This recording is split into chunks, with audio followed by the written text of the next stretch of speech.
The howling wind blasted snow against Felicity Vale's face as she stumbled through the mountain pass.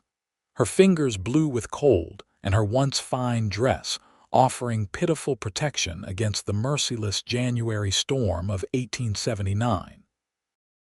Just hours ago, she had been comfortably seated in Maxwell Norwood's carriage, a respected mining magnate courting her with promises of security and status.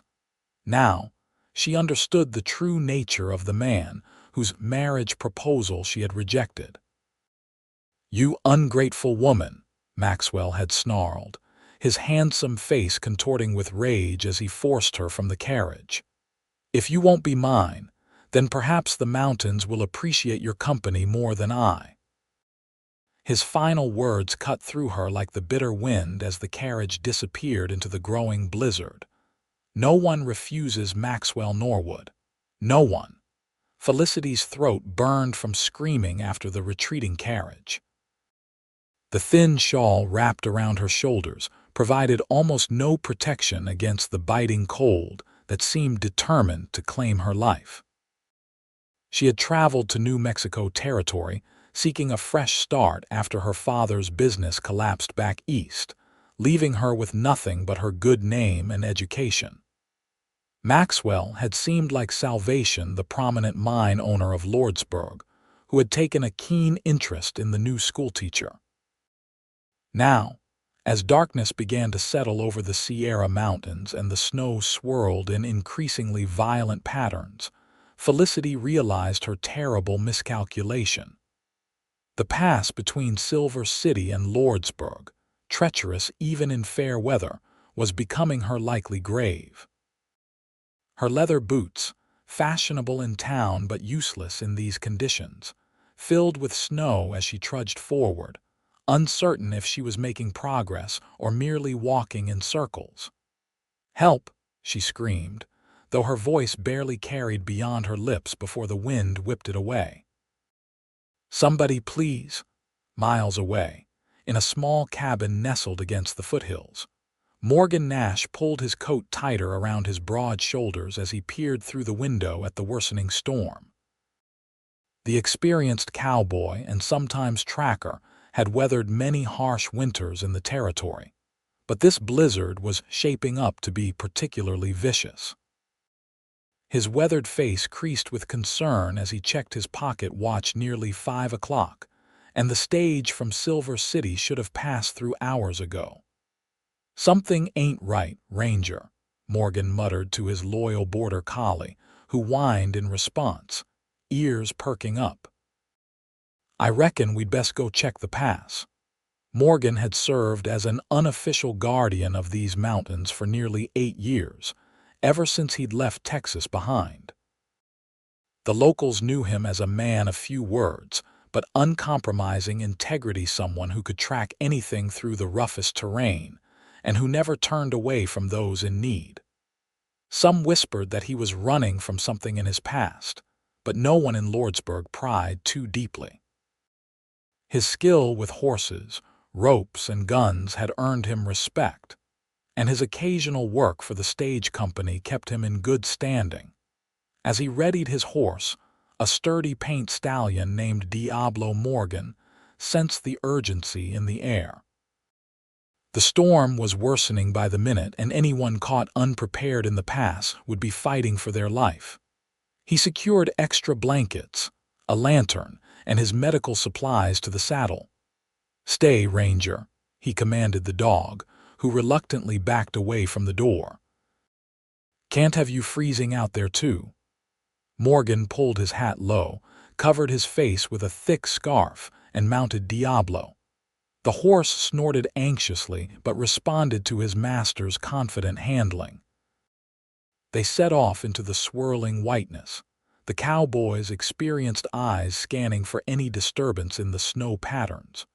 2 hours into the punishing ride, Morgan had found no sign of the stage. The usual route through the pass was nearly unrecognizable, transformed into alien terrain by the drifting snow. He was beginning to consider turning back when Diablo suddenly jerked his head and whinnied. "What is it, boy?" Morgan leaned forward, squinting through the dense curtain of snowflakes. Then he saw a faint disturbance in the snow, the barest impression of carriage wheels, nearly filled in by fresh snow but still detectable to his practiced eye. Morgan dismounted, examining the tracks more closely. This wasn't the stagecoach. The wheel spacing was narrower, more like a private carriage. He frowned, puzzled by what a personal carriage would be doing on this treacherous route during a storm. Following the tracks for several minutes, he came upon something that made his blood run cold despite the numbing weather. Footprints, small, irregular footprints of someone clearly struggling through the deep snow. A woman's boots, by the size of them. And they led away from where the carriage tracks turned around. God Almighty, Morgan whispered, quickly mounting Diablo again. Someone's out here on foot. The tracks told a story that made his jaw clench with anger. Someone had abandoned a passenger, likely a woman, in the middle of this deadly pass, left to die in conditions that would claim a life within hours. He urged Diablo forward, following the increasingly erratic footprints that spoke of exhaustion and disorientation. Felicity could no longer feel her feet or hands. The world had narrowed to just the next step, the next breath. Her once elegant dress was crusted with ice, her hair frozen stiff beneath her bonnet. She had lost track of time, of direction, of hope. Each labored step required more effort than the last. "Keep moving," she mumbled to herself, her words slurring. Just keep moving. But her body was reaching its limits. As she struggled up what seemed like an endless incline, her knees finally buckled. She collapsed into the snow, lacking even the energy to cry. The cold had seeped so deeply into her bones that it almost felt warm now, a sensation she dimly recognized as dangerous from her reading about explorers and frostbite. "I'm sorry, Father," she whispered, thinking of the man who had encouraged her independence and education, who would never know what had become of his only daughter. As her eyelids grew heavier, Felicity thought she heard the muffled sound of hoofbeats through the howling wind. "Just my imagination," she murmured, allowing her eyes to close. "Just the wind." Morgan almost rode past the dark shape half buried in the snow. Only Diablo's sudden halt alerted him to look more carefully at what appeared to be just another shadow among the drifts. Dismounting quickly, he rushed to the prone figure and brushed away the rapidly accumulating snow. A woman lay there, her face pale as the snow around her, lips tinged with blue. For a terrible moment he thought he had found only a corpse. Then he detected the faintest puff of breath escaping her lips. Miss, can you hear me?" Morgan gently tapped her cheek, receiving no response. Working swiftly, he wrapped her in one of the blankets he'd brought, lifting her surprisingly light body onto Diablo's back before mounting behind her. He cradled her against his chest, trying to share what warmth he could as they began the dangerous journey back to his cabin. The return trip seemed interminable. Morgan kept one arm securely around the unconscious woman while guiding Diablo with the other. The horse picked his way carefully through the worsening conditions, seeming to understand the precious cargo he carried. Twice they nearly lost their way, visibility reduced to almost nothing in the whiteout conditions. "Come on, girl, stay with me," Morgan murmured to the woman as her head lolled against his shoulder. "We're almost home. Just hold on." By the time the shadowy outline of his cabin appeared through the blizzard, Morgan's own fingers were numb despite his thick gloves. Ranger's welcoming bark greeted them as they approached, and Morgan had never been so glad to see his faithful dog. With careful movements, he dismounted with the woman in his arms, kicking the door open and hurrying inside. The warmth of the cabin hit him like a physical force. He gently laid the woman on his bed, quickly stoking the fire to blazing before returning to assess her condition. In the light, he could see she was young, perhaps in her mid-20s, with delicate features and dark hair escaping from beneath her frozen bonnet. Her clothing was fine but woefully inadequate for the mountains in winter. This was no local woman who would know better. Morgan's experience with frostbite during his time on the frontier told him what needed to be done. Working methodically, he removed her snow-encrusted outer garments, replaced them with his own dry shirts and blankets, and began the careful process of warming her extremities. Her fingers and toes showed the blue-white signs of frostbite, but he hoped he'd found her in time to prevent permanent damage. Throughout the night, Morgan dozed in his chair by the fire, rising frequently to check on his patient and add wood to the stove. The storm outside intensified, rattling the windows and howling around the eaves of his sturdy cabin. By morning, when pale light filtered through the frosted glass, the woman still hadn't woken, though her color had improved and her breathing steadied. Morgan prepared a pot of strong coffee and a simple breakfast of cornmeal mush, wondering about the stranger in his bed. Who was she? What circumstances had led to her abandonment in that deadly pass? And most importantly, who would be heartless enough to leave a woman to die in such a fashion? The answers would have to wait. For now, he was content that she was alive and determined that whoever had left her to die would eventually answer for their cruelty. Felicity drifted in and out of consciousness, fragments of dreams mingling with half-formed memories. Sometimes she thought she felt gentle hands adjusting blankets or holding a cup to her lips. Other times, she imagined herself still in the snow, the cold claiming her inch by inch. When she finally opened her eyes fully, the first thing she registered was warmth, blessed, enveloping warmth. She lay beneath several thick blankets in a rough-hewn wooden bed. The ceiling above was made of sturdy logs, and a fire crackled somewhere nearby. For a moment, she wondered if she had died after all. A movement to her right startled her. A man sat in a chair by the fire, his profile strong and weathered. He turned toward her, revealing clear blue eyes in a sun-browned face framed by dark hair that curled slightly at his collar. "You're awake," he said simply, his voice deep and calm. Felicity tried to speak but produced only a dry croak. The man immediately rose, fetched a cup of water and helped her sit up enough to sip from it. The simple movement sent pain shooting through her fingers and toes. "Easy now," he cautioned. "You've got some frostbite. Nothing permanent, I think, but you'll be tender for a while." "Where?" she managed after taking several sips. "My cabin, about 4 miles east of the pass where I found you," he explained. "Been a blizzard for 2 days now. I'm Morgan Nash. I do some tracking and odd jobs around these parts." "Felicity Vale," she replied weakly. "The school teacher in Lordsburg, or I was supposed to be before." The memory of Maxwell's betrayal flooded back, bringing with it a surge of anger that momentarily overcame her weakness. Morgan's eyes narrowed slightly. "Before someone left you to die in that pass," he finished for her. "It wasn't a question." "Who was it, Miss Vale?" Felicity looked away, shame and fury battling within her. "Maxwell Norwood," she said finally. "He owns the silver mine near Lordsburg. He had been courting me since I arrived last month. When I refused his proposal, She couldn't continue, the humiliation of her naive trust in the man burning almost as painfully as her frostbitten extremities. Morgan's jaw tightened, and something dangerous flickered in his eyes.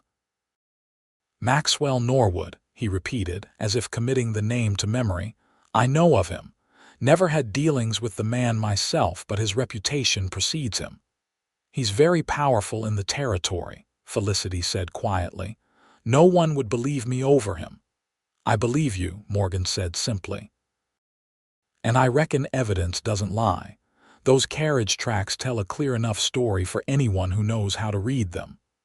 A sudden thought struck Felicity, and she tried to sit up further, wincing at the pain. My position, I'm already 3 days late. They'll have given the teaching position to someone else. Morgan gently pressed her back against the pillows. No need to fret about that now.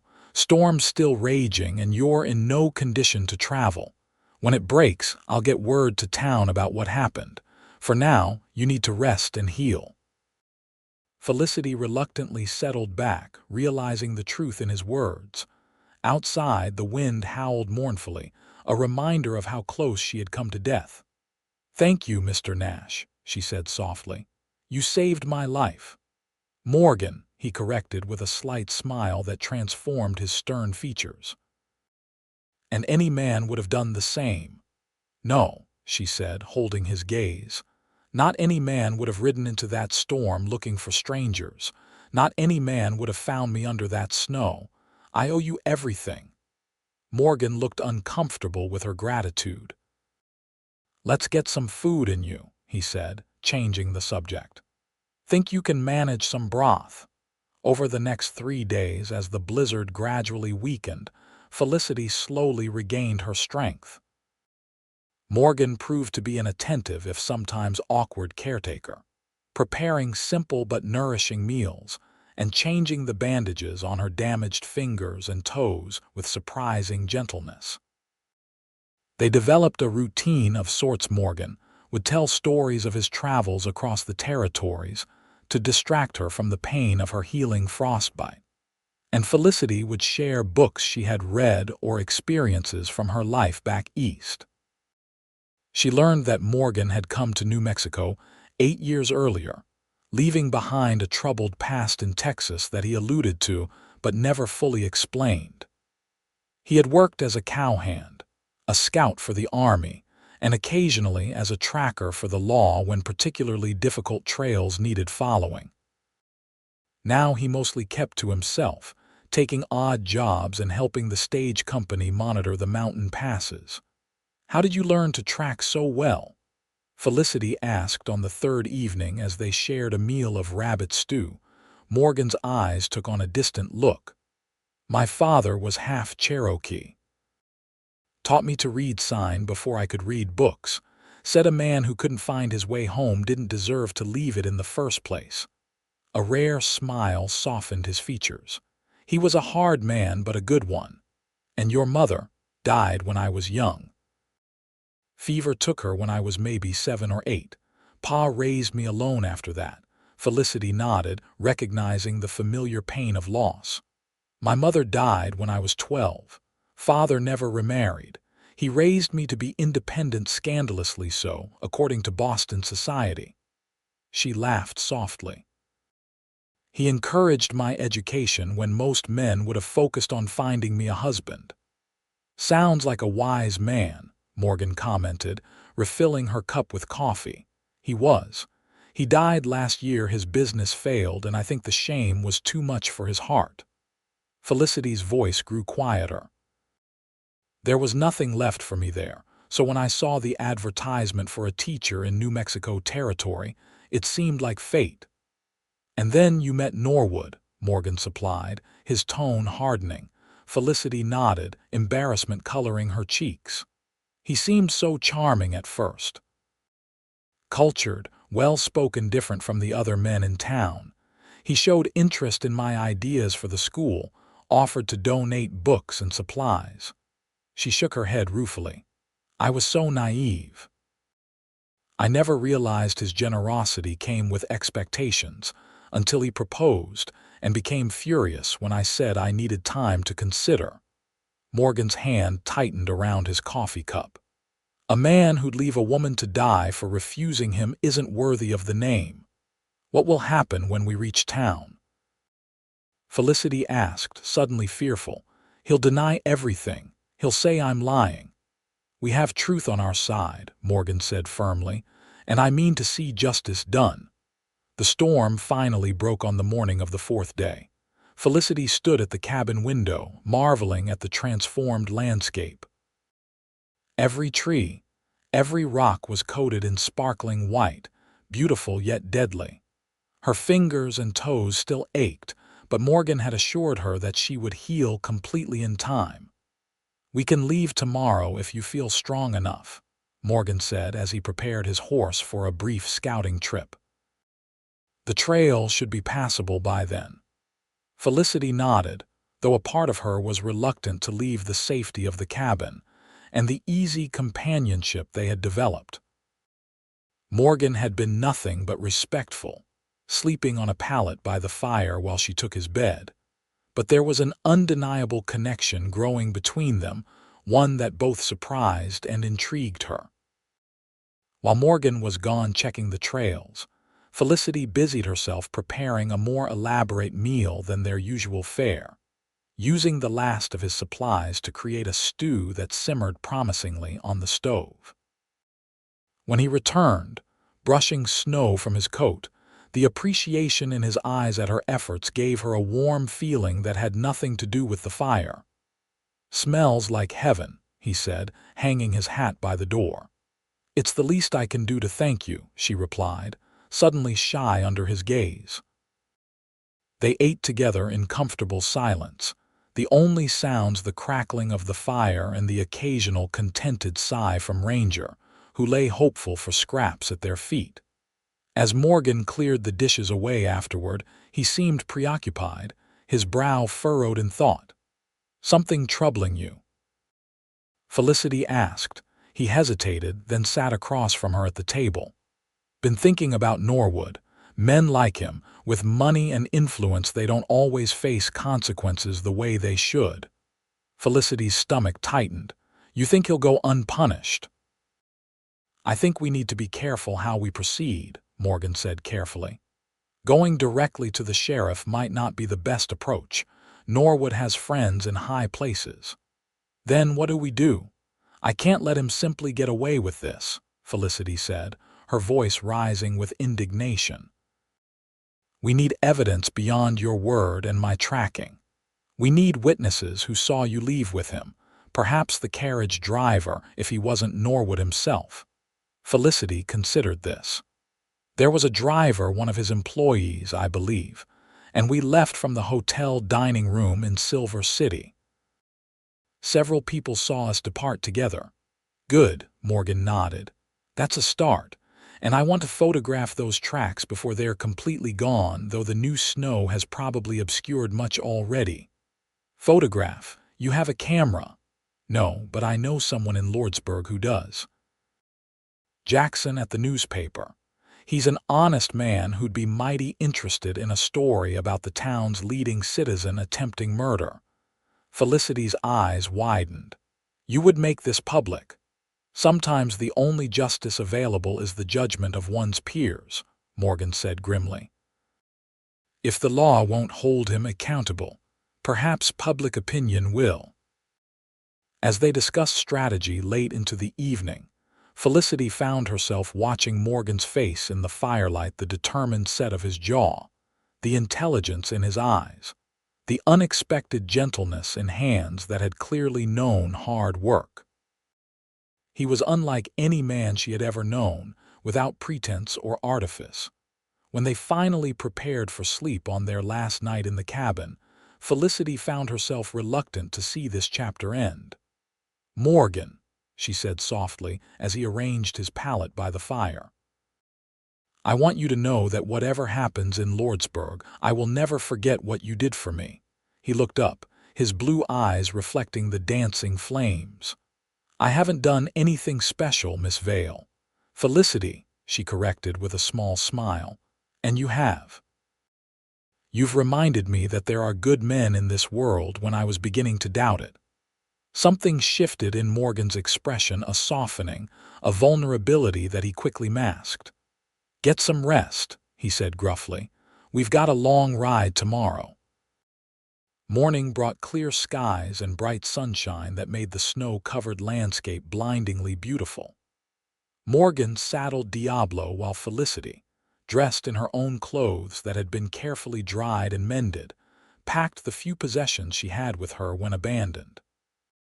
"It'll be a slow ride," Morgan warned as he helped her mount. "The snow's deep in places." Felicity nodded, settling herself sideways on the saddle. Her heart raced slightly as Morgan swung up behind her, his chest warm against her back, his arms encircling her as he took the reins. Ranger bounded ahead, delighted to be on the move after days confined to the cabin. The journey to Lordsburg took most of the day. They stopped briefly at the pass where Morgan had found her, and he carefully examined and pointed out the partially obscured tracks that told the story of her abandonment. Even with new snow covering much of the evidence, the pattern was clear to his experienced eye. The carriage had stopped, turned around, and departed, while a single set of footprints continued forward. "We'll bring Jackson here tomorrow," Morgan decided. "There's enough left to photograph if we hurry." As they continued toward town, Felicity felt increasing anxiety. What would people think of her returning with a strange man after disappearing for nearly a week? How would Maxwell react when he learned she had survived? What of her teaching position, surely filled by now in her absence? "Stop fretting," Morgan said quietly, seeming to read her thoughts. "We'll sort it all out." His confidence calmed her somewhat, and by the time the buildings of Lordsburg appeared on the horizon, Felicity had resolved to face whatever came with dignity. She had survived worse, after all. Their arrival caused an immediate stir. People stopped in the street to stare as Morgan rode down the main thoroughfare with Felicity seated before him. By the time they reached the hotel, a small crowd had gathered, murmuring and pointing. "Miss Vale, Mrs. Peterson," the hotel proprietress, rushed forward as Morgan helped Felicity dismount. "We thought you were dead. When you didn't arrive for your position and then the storm, I nearly was dead, Mrs. Peterson," Felicity said clearly, aware of the growing audience. "If not for Mr. Nash's bravery." Sheriff Collins pushed through the onlookers, his hand resting casually on his holster. "What's all this then? Where have you been, Miss Vale?" Morgan stepped forward, his posture straight and commanding. "Perhaps this conversation would be better continued inside, Sheriff." "Miss Vale has had a trying ordeal." The sheriff eyed Morgan suspiciously, but nodded toward the hotel. "Your room's still available, Miss Vale. Mr. Norwood kindly paid for it to be held in case you turned up." Felicity couldn't suppress a shudder at Maxwell's name, a reaction that didn't escape the sheriff's notice. As they moved inside, she felt Morgan's reassuring presence behind her, steady as a rock in the swirling uncertainty. In the hotel's small private parlor, Felicity told her story to Sheriff Collins, Mrs. Peterson, and Mr. Wilkins, the school board president. She recounted Maxwell's courtship, his proposal, her hesitation, and his subsequent rage. She described in detail how he had ordered the carriage stopped in the mountain pass and forced her out into the beginning blizzard. "That's a mighty serious accusation against a respected citizen," Sheriff Collins said when she finished, his expression troubled. "Mr. Norwood's been worried sick about you, offering rewards for information." "Of course he has," Morgan said darkly. "He needed to appear concerned when she didn't arrive. Makes him look innocent when her body is found in the spring thaw." The sheriff frowned at Morgan. "And who exactly are you, mister? Far as I know, you're just some hermit lives up in the foothills." "I've lived in this territory for 8 years, Sheriff. Tracked for the Army and for lawmen across 3 territories. I know when someone's been abandoned, and I know the difference between accident and attempted murder." Mr. Wilkins cleared his throat nervously. "This is all very disturbing, but without proof—" "We have proof," Felicity interrupted. "The tracks in the snow show exactly what happened. Mr. Nash can take you there, and Mr. Jackson from the newspaper can photograph them." "Already involving the newspaper?" Sheriff Collins raised his eyebrows. "Seems you're more interested in ruining a man's reputation than finding the truth." Morgan's eyes narrowed dangerously. The truth is that Maxwell Norwood left this woman to die in a blizzard. The tracks don't lie, Sheriff, even if men do. Mrs. Peterson, who had been unusually quiet, suddenly spoke up. I saw you leave with Mr. Norwood from Silver City, Miss Vale. He was very attentive, but something about his manner struck me as possessive. She turned to the sheriff. I've known Thomas Jackson for 20 years. If he says the tracks show what Miss Vale claims, I'll believe it. The sheriff sighed heavily. Fine. We'll ride out at first light with Jackson and his camera. But until then, I don't want any public accusations against Mr. Norwood. This town doesn't need that kind of trouble.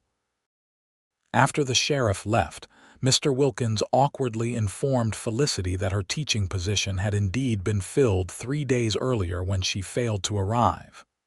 We had no choice, Miss Vale. The children need consistency. Felicity nodded, too exhausted to argue. I understand, Mr. Wilkins. When they were finally alone, Morgan took Felicity's hands gently in his. I'll find a room here for the night. Tomorrow we'll get the evidence we need. What if it's not enough? Felicity asked, voicing her deepest fear. What if he still escapes justice? Morgan's eyes hardened with determination. Then we'll find another way. I promise you, Felicity Vale, Maxwell Norwood will answer for what he did to you. The sincerity in his voice gave her strength. For the first time since her ordeal began, Felicity felt truly safe. News traveled quickly in Lordsburg. By evening, the entire town was buzzing with rumors about Felicity's return and the allegations against Maxwell Norwood. Despite the sheriff's warning, whispers spread from the hotel staff, who had overheard portions of the meeting in the parlor. Morgan, after securing a room for himself, sought out Thomas Jackson at the newspaper office. The editor was a thin, energetic man with ink-stained fingers and sharp eyes that missed nothing. Attempted murder, you say? Jackson whistled low after hearing Morgan's account. Bold claim against a powerful man.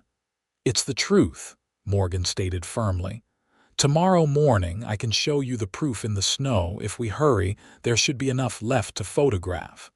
Jackson rubbed his chin thoughtfully. Norwood owns half this town, Nash. He's ruined men for less than what you're suggesting. Are you afraid of him? A wise man is cautious around a rattlesnake, Jackson replied. But I've never been one to back down from a story that needs telling. I'll be ready at dawn with my camera. Morgan nodded approvingly. Good man. As he left the newspaper office, Morgan noticed a familiar carriage rolling down the street, Norwood's distinctive black coach with silver trim. The mine owner himself sat inside, his expression thunderous as he directed his driver toward the hotel. Moving quickly, Morgan cut through an alley to reach the hotel before Norwood. He entered through the kitchen, nodding to the surprised cook, and took the back stairs to Felicity's floor. He found her room just as she was responding to a knock on the door. Wait, he called softly, striding down the hall. It's Norwood. Felicity froze, her face draining of color. Morgan positioned himself beside her door, one hand discreetly near his holstered revolver. Miss Vale, Maxwell Norwood's smooth voice carried through the door. I've just heard the miraculous news of your return. Please, I must speak with you. Felicity glanced at Morgan, who nodded encouragingly. She opened the door a few inches, keeping the chain latched. Mr. Norwood, she acknowledged coldly. Maxwell stood in the hallway, impeccably dressed as always, his handsome face arranged in an expression of concern.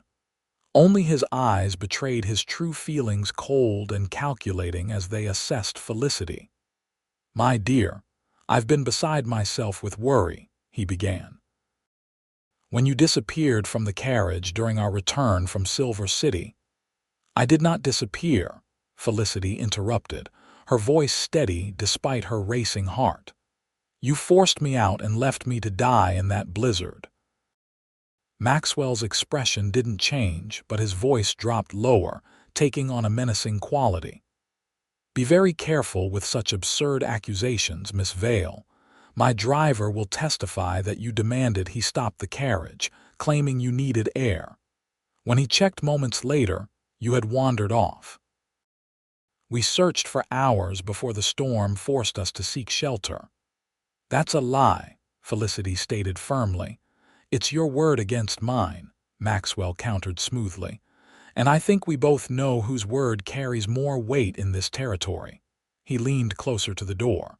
"Be sensible, Felicity. Retract these wild claims, and I'm still willing to help you. Perhaps another teaching position could be arranged in a neighboring town." "The only help I need is seeing justice done," Felicity replied, her chin lifting defiantly. Maxwell's facade of concern finally cracked, revealing the anger beneath. "You ungrateful!" The door suddenly swung wide open as Felicity removed the chain, revealing Morgan standing just inside, his posture relaxed but his eyes hard as steel. "Evening, Mr. Norwood," Morgan said quietly. "I believe the lady has made her position clear." Maxwell's eyes flicked between them, his mind visibly calculating this new development. "And who might you be?" "Morgan Nash. I found Miss Vale half frozen in the pass after you abandoned her there." "Another fabrication," Maxwell scoffed, but uncertainty had crept into his voice. "You have no proof of these outlandish claims." "Actually, we do," Morgan replied evenly. "The snow preserves evidence quite well. By tomorrow, the whole town will know exactly what happened in that pass." For just a moment, fear flashed in Maxwell's eyes before he masked it with contempt. "Threatening me is unwise, Mr. Nash. I have friends in positions far above your station." "I'm not threatening anything except the truth, Norwood. Now I suggest you leave before I forget my manners." Maxwell's jaw tightened, but he recognized the dangerous glint in Morgan's eye, the look of a man who would not back down. With a curt nod to Felicity, he turned and strode away, his shoulders rigid with suppressed fury. When he was gone, Felicity released a shaky breath. "He'll try to stop us." "I'm counting on it," Morgan replied grimly. "But we'll be ready." The next morning dawned clear and cold. Sheriff Collins, visibly uncomfortable with the situation, met Morgan, Felicity, and Thomas Jackson at the livery stable just after sunrise. Maxwell was conspicuously absent, having sent word that urgent business at the mine required his attention. His driver claims Miss Vale asked to be let out of the carriage. The sheriff informed them as they mounted their horses. "Says she seemed upset and wanted air, then wandered off into the woods. They searched but couldn't find her in the worsening storm." "We'll see what the evidence says," Morgan replied, unperturbed. He had expected Norwood to concoct a plausible explanation. The ride to the mountain pass took nearly 3 hours. Fresh snow had fallen overnight, but Morgan was confident that enough of the original tracks remained protected beneath overhanging rocks to tell the story. When they reached the location where he had found Felicity, he dismounted and carefully examined the area. "Here," he called to the others, pointing to faint depressions in the snow. "The carriage stopped here, turned around here." He moved forward, following barely visible impressions. "And a single set of footprints continues forward, small boots, a woman's size." Thomas Jackson set up his bulky camera, carefully adjusting the tripod in the snow. "I can photograph this, but will it be clear enough to convince others?" Morgan knelt, carefully brushing away the top layer of snow to reveal the more distinct impressions beneath. "Take pictures of these deeper tracks, and here," he pointed to an area near a rock outcropping. "You can still see where the carriage door opened on this side only. If she had exited voluntarily, both sides would show disturbance." Sheriff Collins frowned, examining the evidence himself. "Could be coincidence." "And here," Morgan continued, ignoring the sheriff's skepticism. "The driver's tracks never leave the box. If they searched for her as claimed, there would be multiple sets of footprints." The sheriff's frown deepened as he followed Morgan's reasoning. Despite his initial reluctance, he was a lawman first, and the evidence was becoming difficult to dismiss. Felicity, bundled warmly against the cold, watched as Thomas methodically photographed each piece of evidence Morgan indicated. She felt a surge of hope perhaps justice was possible after all. After nearly 2 hours of careful documentation, they prepared to return to town. As they mounted their horses, Sheriff Collins cleared his throat awkwardly. "Miss Vale, I owe you an apology. These tracks." He gestured to the snow. "They don't match Norwood's story." "Will you arrest him?" she asked directly. The sheriff shifted uncomfortably in his saddle. "Evidence of attempted murder isn't as clear-cut as I'd like, but I'll certainly bring him in for questioning when we return." It wasn't everything she had hoped for, but it was a start. The group rode back to Lordsburg in thoughtful silence. Morgan kept his horse close to Felicity's, occasionally offering an encouraging smile that warmed her more than her heavy coat. She found herself studying his profile against the bright sky, appreciating the quiet strength he radiated. As they crested the final hill overlooking Lordsburg, Thomas Jackson suddenly reined his horse to a stop. "What in blazes?" he exclaimed, pointing toward the town. A plume of black smoke rose from the center of Lordsburg, thick and ominous against the clear blue sky. "Fire!" Sheriff Collins spurred his horse forward, the others following close behind. By the time they reached town, the source of the fire was obvious. The newspaper office was engulfed in flames, townspeople forming a bucket brigade in a desperate attempt to prevent the fire from spreading to neighboring buildings. "My press!" Jackson cried, leaping from his horse and rushing toward the inferno, only to be held back by several men. "Nothing to be done, Tom," one of them shouted over the roar of the flames. "It went up like it was doused in coal oil." Morgan's eyes narrowed as he scanned the crowd. Several of Norwood's mine employees stood watching, their expressions carefully blank. Of Maxwell himself there was no sign. "This is no coincidence," Felicity said quietly beside him. "No," Morgan agreed. "It's a message." Sheriff Collins approached them, his face grim. "Norwood's men are claiming they were all at the mine this morning. Convenient alibi." "What about the photographs?" Felicity asked desperately. "The camera and plates were in the office," Thomas Jackson said, his voice hollow as he watched his livelihood burn. "Everything's gone." The implications hung heavy in the air. Without the photographic evidence, it would indeed be Felicity's word against Maxwell's, exactly as the mine owner had predicted. "This isn't over," Morgan stated firmly, his hand finding Felicity's and squeezing gently. "Fire or no fire, the truth is still the truth." That evening, as Felicity sat alone in her hotel room, a soft knock sounded at her door. Cautiously, she approached. "Who is it, Morgan?" Relief flooded through her as she opened the door. He entered quickly, his expression intense. "Pack your things," he said without preamble. "We're leaving tonight." "Leaving?" Felicity repeated, confused. "Where? Why? I don't trust Norwood. The fire was just the beginning. He's desperate now, and desperate men are dangerous." Morgan ran a hand through his hair, a rare gesture of agitation. "I have a friend in Santa Fe, a territorial judge who doesn't bow to men like Norwood. We'll take our case directly to him." "But what about the sheriff?" He seemed convinced by the tracks. "Collins is a decent man, but he's one lawman in a town where Norwood holds most of the power. Even if he wanted to, he might not be able to protect you." Morgan's blue eyes locked with hers. "I won't risk your safety, not after everything that's happened." The intensity of his gaze made her heart race. You would do this for me.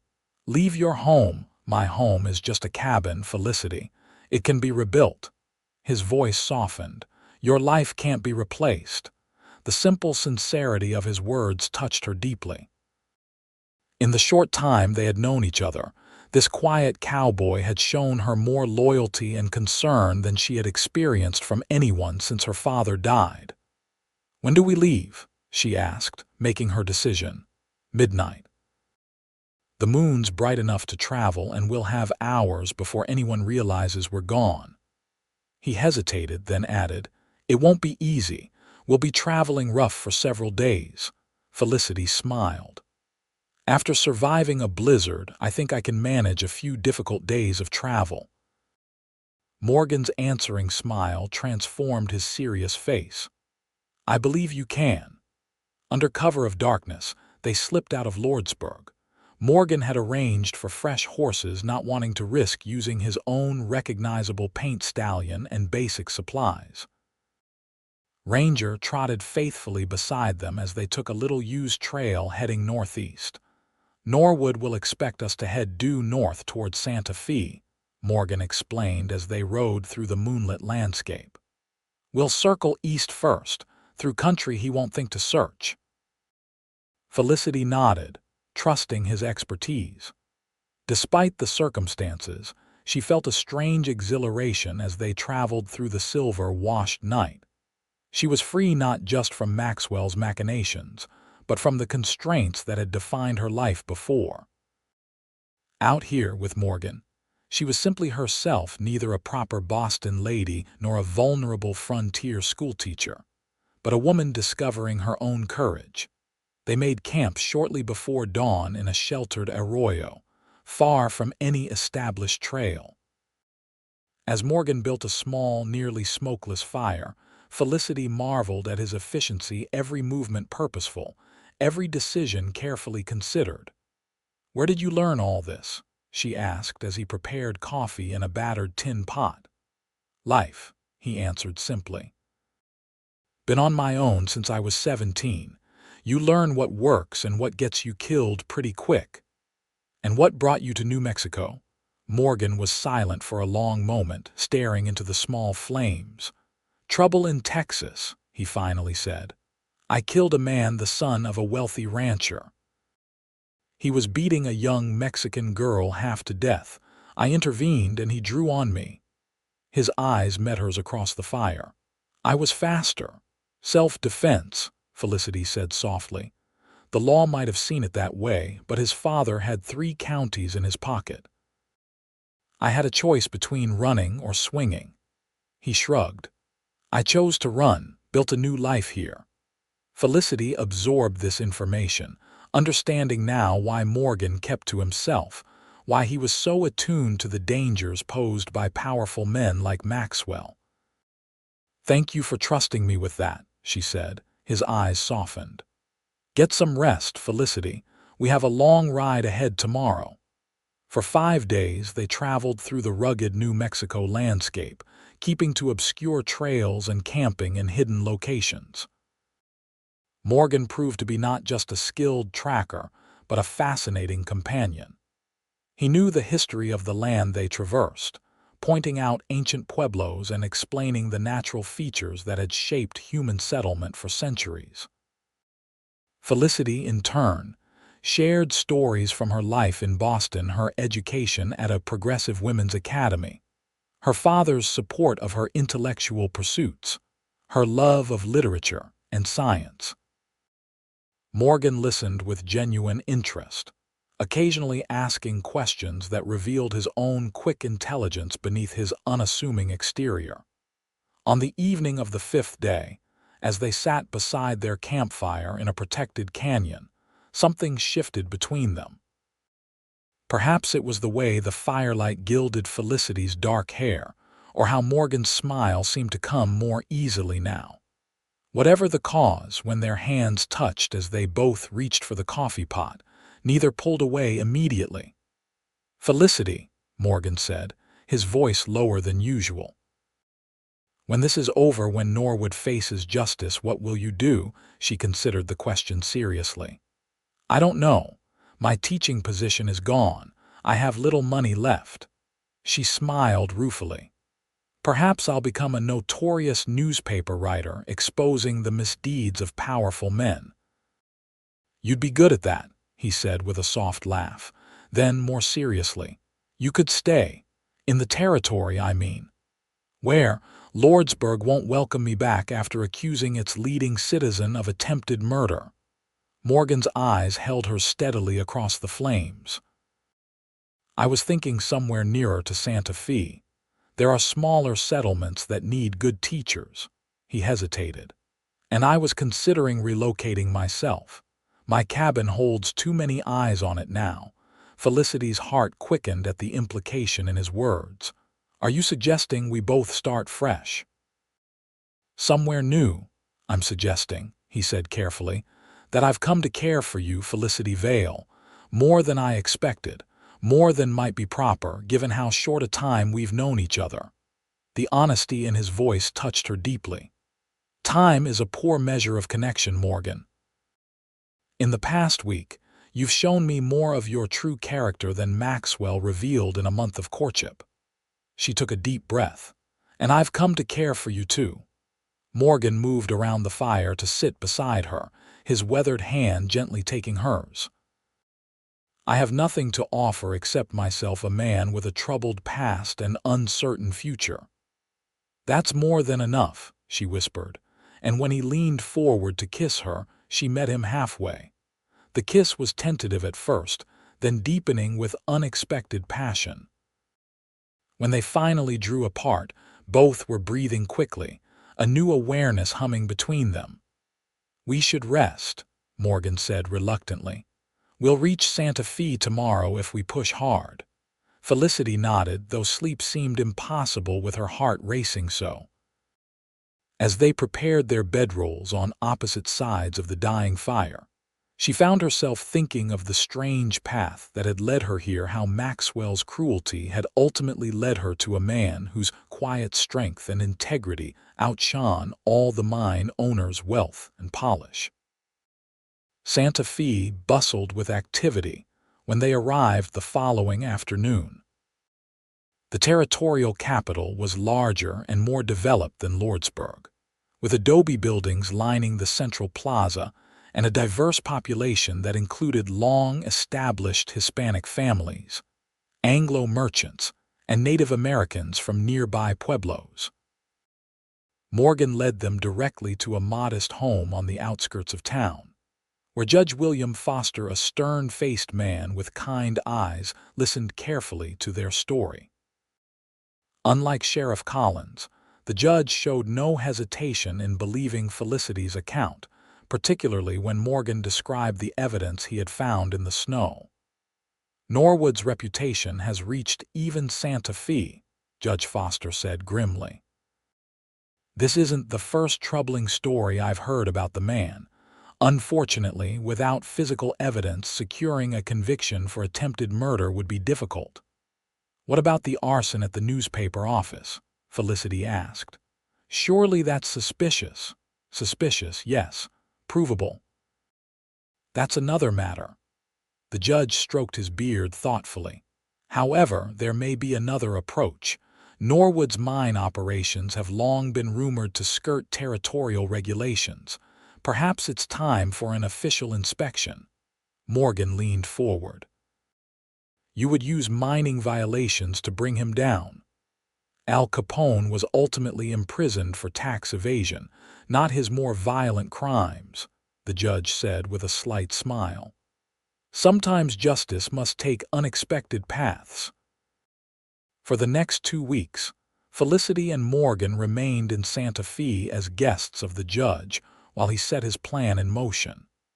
Telegraph wires hummed with messages to territorial officials, and documents were quietly gathered. Judge Foster introduced Felicity to the head of Santa Fe's school board, who expressed interest in hiring her for the coming term. Meanwhile, Morgan and Felicity's relationship deepened. They explored the ancient city together, learning its history and contemplating their future. On warm evenings, They sat in Judge Foster's garden, talking long into the night about their hopes and dreams. "I never expected to find someone like you," Morgan confessed one evening as they watched the sunset paint the distant mountains. "After Texas, I figured I'd live out my days alone. And I never expected to find a man who valued my mind as well as my company," Felicity replied, her fingers intertwined with his. "Father always warned me that such men were rare.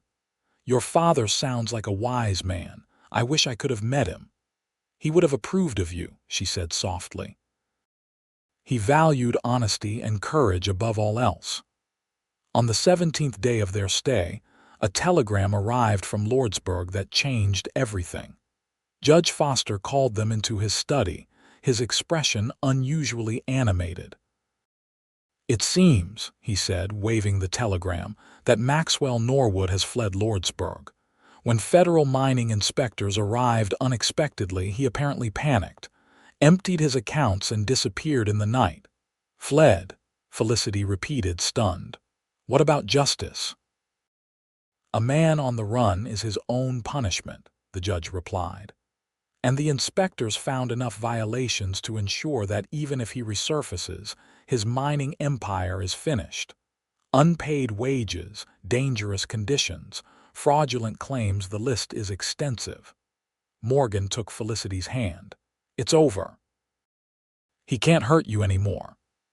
That evening, as they walked alone through the plaza, Morgan stopped beneath a flowering tree and turned to face Felicity. "With Norwood gone, you're free to choose your path forward," he said, his voice unusually hesitant. "The school board here has offered you a position. You could build a good life in Santa Fe." "And what about you?" she asked, studying his face in the fading light. "I've been offered work as a territorial marshal," he said. "Judge Foster recommended me. It would mean traveling sometimes, but Santa Fe would be my base." Felicity smiled. "It seems we're both being offered fresh starts here." "We are." Morgan took both her hands in his. "Felicity, I know it's soon, perhaps too soon by proper standards, but I've never been one for convention." Her heart quickened as he continued. "These past weeks have shown me what I want for my future, and that future includes you if you'll have me." His blue eyes were earnest, vulnerable in a way she had rarely seen. "I'm asking if you would consider becoming my wife." Joy bubbled up within her, unexpected and overwhelming. "Morgan Nash, are you proposing to me under a flowering tree in the Santa Fe Plaza?" A smile tugged at his lips. "I believe I am. Is it working?" "Remarkably well," she replied, stepping closer to him. "And yes, yes, I will marry you." His kiss was tender, a promise of the life they would build together, a life founded not on wealth or status, but on mutual respect, shared courage, and a love that had been forged in the harshest of circumstances. They were married a month later in Judge Foster's garden, with a small gathering of new friends in attendance. Felicity wore a simple gown of pale blue silk, a gift from the judge's wife, and carried wildflowers gathered that morning. Morgan, dressed in a new black suit that made his eyes seem even bluer, watched her approach with an expression of wonder that brought tears to her eyes. As they exchanged vows beneath the clear New Mexico sky, Felicity thought of the strange path that had led her here, how close she had come to death in that mountain pass, and how that near tragedy had ultimately brought her to this moment of perfect happiness. "I now pronounce you husband and wife," Judge Foster declared, beaming at the couple. "May your life together be as beautiful as the land that brought you together." Their first home as a married couple was a modest adobe house on the outskirts of Santa Fe, with a small garden that Felicity tended lovingly and enough space for Ranger to roam freely. Morgan's work as a marshal took him away occasionally, but he always returned with stories and small treasures for their growing home. Felicity thrived as a teacher in Santa Fe's school, introducing innovative methods that earned her the respect of students and parents alike. In her spare time, she wrote articles for the territorial newspaper, using her experiences to advocate for women's education and safety. Maxwell Norwood was eventually apprehended in California, where he had fled with what remained of his fortune. Brought back to the territory to face charges of fraud and labor violations, he was a shadow of the imposing figure Felicity remembered, his arrogance replaced by a sullen desperation. She attended his trial with Morgan by her side, finding closure rather than satisfaction in seeing the former mine owner sentenced to 5 years in territorial prison. "You regret not seeing him charged with what he did to you?" Morgan asked as they left the courthouse. Felicity considered this, then shook her head. "Justice comes in many forms. His life as he knew it is over, just as he tried to end mine. The difference is I found something better from my ordeal."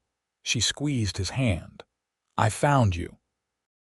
2 years after their wedding, on a bright spring morning, Felicity gave birth to their first child, a son they named James, after her father. As Morgan held his newborn son, his face reflecting a mixture of joy and wonder, Felicity thought of the blizzard that had nearly claimed her life, but had instead led her to this moment of perfect happiness. "He has your eyes," Morgan said softly, sitting beside her on the bed. "And your stubborn chin," she replied with a tired smile. "Poor child is doomed to be as headstrong as both of us." Morgan laughed, the sound rich and free. "Then he'll do just fine in this world." As the years passed, their family grew with the addition of a daughter, Elizabeth, and later another son, Thomas. Their home expanded as well, with Morgan adding rooms as needed with his own hands. Felicity continued teaching until she became the school's headmistress, respected throughout the territory for her progressive educational methods. Morgan's reputation as a fair and effective marshal led to his appointment as Chief Territorial Marshal, a position that allowed him to remain based in Santa Fe while overseeing law enforcement throughout New Mexico. His experiences tracking Felicity through the blizzard became legendary, a story their children begged to hear again and again, though Morgan always softened the more frightening elements for young ears. On their 10th wedding anniversary, Morgan surprised Felicity with a trip back to the mountain pass where their story had begun. It was summer now, the pass lush with wildflowers and greenery instead of the deadly white waste she remembered. "Why did you want to come here?" she asked as they stood looking over the valley below. "To remind myself how close I came to never finding you," he said, his arm around her waist, "and to be grateful for the twist of fate that put me on this mountain that day." Felicity leaned against his shoulder, still solid and strong after all these years. "It wasn't fate, Morgan. It was your character, your willingness to ride into a blizzard to help strangers. Not many would have done that. And it was your courage," he countered. "Most would have given up in that snow." She smiled up at him, the lines around her eyes speaking of a decade of laughter and joy. "Perhaps we were meant to find each other, then two stubborn souls refusing to surrender." "I like that thought," he said, bending to kiss her with the same tenderness as their first kiss by the campfire so many years before. As they rode back toward Santa Fe, Felicity reflected on the journey that had brought her here from a proper Boston upbringing to the wild mountains of New Mexico. From near death in a blizzard to the rich, full life she now enjoyed. What had begun as Maxwell Norwood's cruel attempt to silence her rejection had instead led her to a love deeper and more enduring than anything she could have imagined. That evening, as they sat on the porch of their home watching their children play in the twilight, Morgan took her hand in a gesture that still sent warmth through her after all these years. "Regrets?" he asked simply. Felicity looked at the life they had built together, their beautiful children, their respected positions in the community, the love that had only deepened with time, and shook her head. "Not one," she replied, leaning her head against his shoulder as the first stars appeared in the New Mexico sky. "Not a single one,"